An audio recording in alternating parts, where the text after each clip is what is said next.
కావలి పట్టణం బృందావన కాలనీలోని వెంకటేశ్వర స్వామిని కావలి ఎమ్మెల్యే కావ్య కృష్ణారెడ్డి గారి దంపతులు శుక్రవారం దర్శించుకున్నారు. ఆలయ కమిటీ సభ్యులు వారికి సాదర స్వాగతం పలికారు.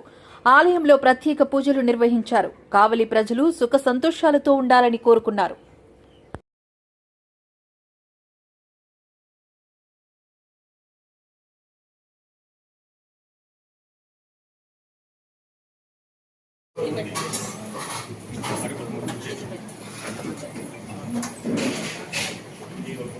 శ్రీనివాస గోవింద గోవింద.